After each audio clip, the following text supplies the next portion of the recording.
Hey now, Petey Grizz here from PFG Pedals. I've got some requests to show how to do some of the mods I use on my Fuzz Without a Face pedals. Uh, and so I'm finally getting around to doing that. These aren't mods that I've created myself. I mean, there's hardly anything new under the sun, especially when it comes to a almost 70-year-old fuzz pedal design and one of the most simplest circuits ever.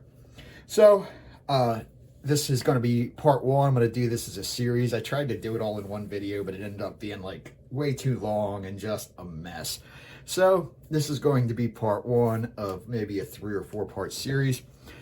Today, in this video, I am going to talk about some modifications in the input of the Fuzz Face circuit.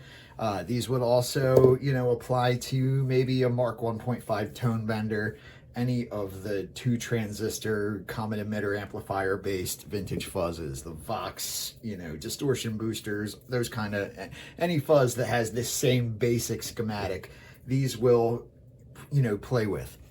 So the first thing that I like to do, and this is, pretty much everybody under the sun does this. It's standard on sun face pedals. It's standard on full tone pedals, and that's a cleanup trimmer. And what that does is it adds some resistance in series with your guitar pickups and kind of acts like as if your guitar volume is rolled down slightly. Now, there's several reasons why you might want to do this. The first thing is you can use this to adjust where you want your guitar to be at full volume as far as the amount of overall fuzz. So say you want to be able to have your guitar at full volume, but still sounding like you've got the volume rolled down a little bit, but you don't, while you're playing live, you don't want to have to find that little spot while you're singing and playing. So you can set it up like this, drop this down a little bit, and then at max volume, you still got that overdrive crunchy sound you were looking for. A second effect that this resistance has is it changes the frequency response of the circuit overall, and it makes it, obviously, it makes it a little brighter. It just makes it sound a little crisper and tightens it up a little bit.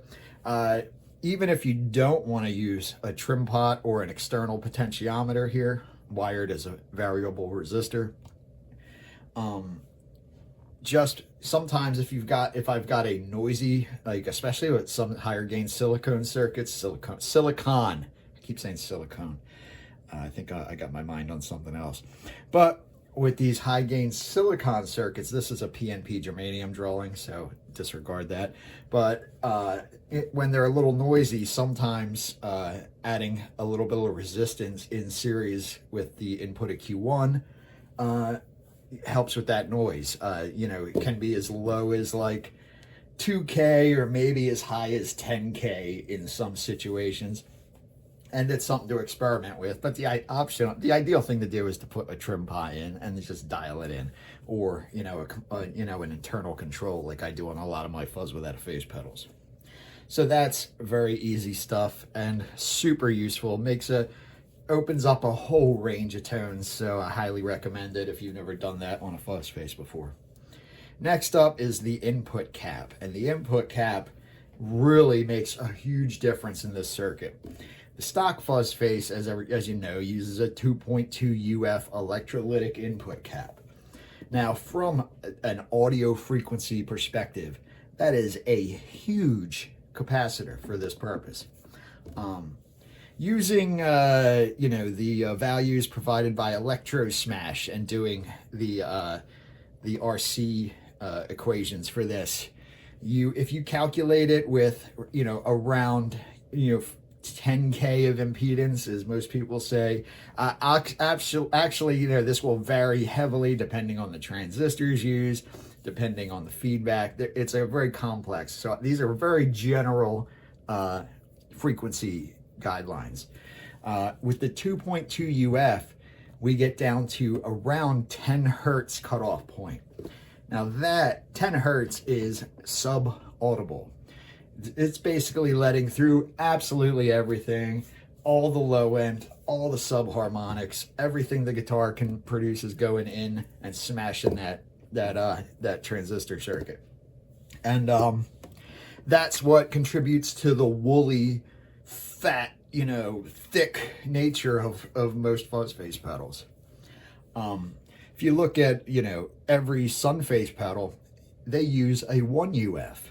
Now, 1 UF raises it up to 15 hertz, still very low, but that removes some muck that might be in there and cleans it up just a little bit without losing the characteristics. Now we're getting into what I like to use here, and this is basically what I consider my default value, although when I'm doing very traditional custom builds, I use the exact 2.2 or 1.0, whatever they want. But I find 0.47 UF, which gives us a cutoff point of 33 hertz, just has a nice balance. It's still thick and meaty and, fuzz facey, but it just stands out a little better in a mix. It's just got a little more of that low end removed. The next stop off, this is one I don't frequently use much. A 0.22 gets around 72 hertz. 0.1 gets around 150. That can be a great compromise. 150 might sound a little high, but really it's a very gentle slope to the attenuation curve.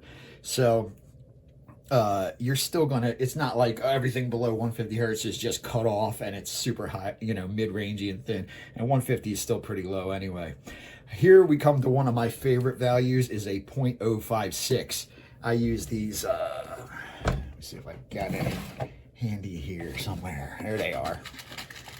These are one of my favorite capacitors to use. It's a old Philips Tropical Fish that I bought a lot of them. 56 nanofarad or 0.056 UF. And with that generates a rough cutoff frequency of 280 hertz. Now that sounds high, but what it means is you've got a nice pronounced mid-range and a little bit of bass, but not too much. And I find that is perfect for my needs. Still has the Fuzz Face character, but man, it just pops out of the mix way more than a stock Fuzz Face does. 0.047 I commonly use. I often put a switch in, which I'll talk about in a minute, with between like a 0.47 and a 0.047 to give you two very different sounds. And then as I go as low sometimes as 0.022, which comes out to like 723 hertz. That sounds ridiculous, but it's close to like a tube screamer. So you're going to get a more buzzy, mid-range, thin, still a very cool fuzz, worth trying out, but it starts to get away from the Fuzz Face sound. We'll still clean up and stuff. Now, another great way to do this is, as I do on a lot of my Fuzz Without a Face pedals, is add a bass cut switch. And here I've drawn out the schematics.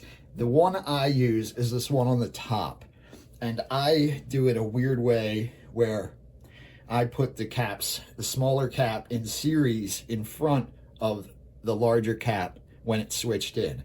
So if the switch is one way, just the 1 UF or 0.47 or 2.2, just the stock value, big fat cap is in play. Then if I hit the switch the other way, it puts the smaller cap, whatever it may be, sometimes 0.056, 0.047, sometimes 0.022, switches that in front.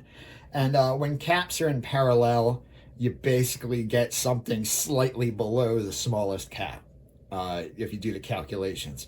But what actually happens is basically you could think of it as two filters in front of each other, one after the other. So you go through the small cap first, which drops a lot of the bass and low end. Then you go through this big cap, which as electrolytics aren't great with high frequencies, so they tend to roll off some of the more extreme highs. That's why I like doing them in series. If you just do a straight film cap, it'll be a bit more brighter and fizzier.